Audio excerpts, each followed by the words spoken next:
Hi everybody, welcome back to another one of my updated for 2024 DayZ Beginner's Guide to Community Server Modding for Console, although most of the things I talk about apply to PC as well.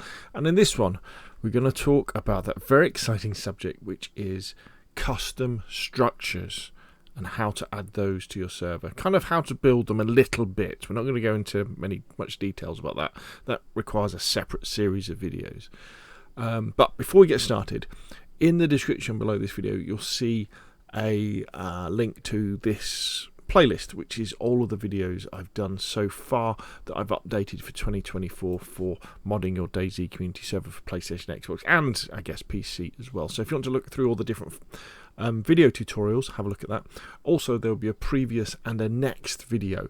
So if you want to work through them in kind of a bit of a sort of a logical order, then have at it.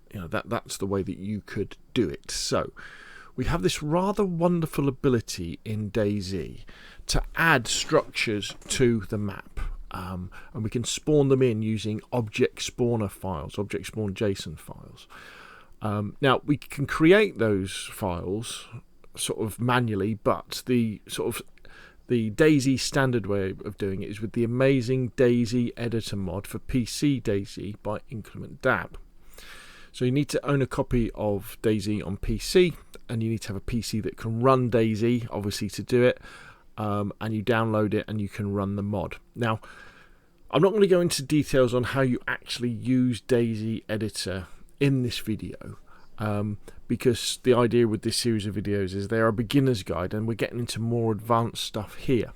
However, I will put a link in the description below this video to a video I did quite a while ago now, a couple of years ago, which is a beginner's guide how to get started with DayZ Editor for console players new to PC and server modding.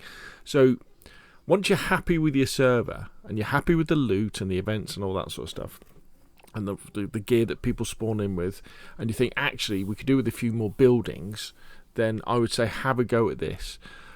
It's very addicting, and it's been quite frustrating when things go wrong, and sometimes it can be a bit buggy as well, the editor mod, but it is a work of genius, and there are many tutorials online about how to use it and do stuff. So what we're going to look at today is how to add an existing structure onto your server.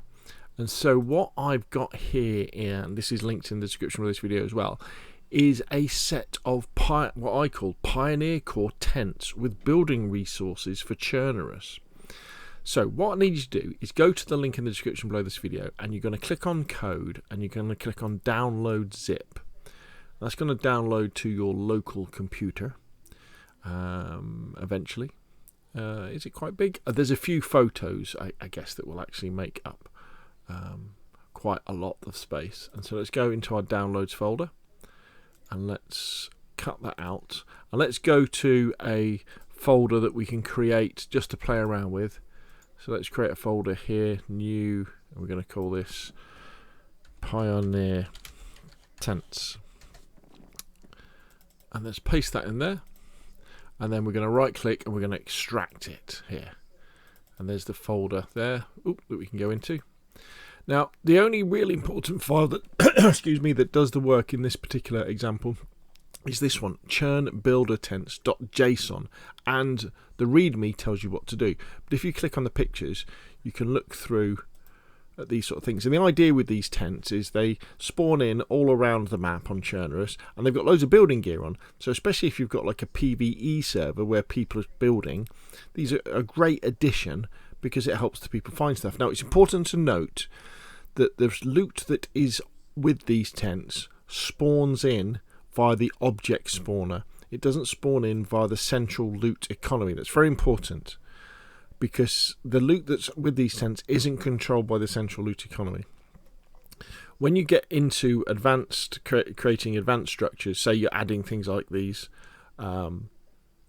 buildings here to your map, you actually use a separate file to actually spawn the loot randomly inside the building, so it's part of the central loot economy.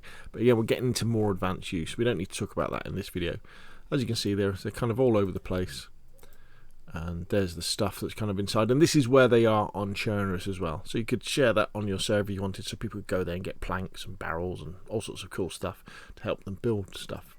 Now the README is really useful because it goes through and tells you exactly what you've got to do to make these structures spawn in. But let me show you now. So what we want to do is go over to your Nitrado account, log in, go to the web interface for your server, go into the general settings, and just scroll down to the bottom and make sure that enable CFG gameplay.json is enabled. As you can see, it is there. Then we want to go to the file browser, and then we want to go into, well, actually you'll end up here first. So you want to go into the missions folder, XP missions, PS missions, or missions, and then Chernarus, because this is for Chernarus only, this, okay, not for Livonia or which would be Enoch or the new map. And then we want to go into the custom folder, because on console you have to put custom files in the custom folder. If you're on PC, just make a custom folder and put your custom files in there. It just helps to keep everything nice and tidy. There we go. And once we're in there, all we need to do is click on upload file, find where those files were, which in my case are here, and we just need to upload the churnbuildertents.json. Dunk. That's uploaded, churnbuildertents. Then we want to go up to DayZ offline.churnarus plus, and we scroll down and we want to find the CFG gameplay.json, and we click on that. And it's a good time now to have a read of the README, and I go through step by step with how to do stuff. But what we're looking for is the object spawn array line, and then that has the address of the custom file. So what we can do now, actually, we can copy that. If you've already got other custom objects that are spawning stuff in, I'll show you how to, what is the syntax, how do you do that. So now we've got that copied, we can just go and look for the object spawn array. Scroll down, there it is, object spawn array, there it is. So we can just select all that, paste our line on the top of it, just check that there's no spelling mistakes. So that says should be churnbuildertents.json. In fact, we could just double check that now by going into the custom there. Churnbuildertents.json. So we know that is correct. Save changes, restart the server, and yeah, that's restarting. In due course, as soon as the server restarts, you will have these wonderful tents all over the place. So that's how easy it is to put simple structures that don't have central loot economy loot spawning in them onto your DayZ community server. Very, very simple indeed. The difficult bit is making these files as well in DayZ Editor, and then going through the extra steps that spawn the loot in via the central loot economy and just not as objects around the particular thing. But as I say, that is a subject for a whole new other series of videos that aren't really going to be beginner's guides.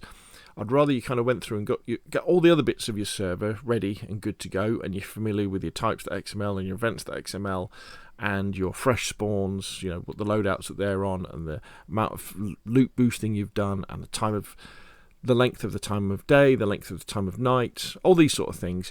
And then when you think, actually, gosh, yes, we could do with some extra buildings, then start investigating DayZ Editor Mod, because obviously you've got to own a PC that can run DayZ on PC, and obviously download the editor mod and use that. But again, there will be a link in the description below the video to how to get started, and once you do, it is quite addictive, and you can install all sorts of other things. So there we go.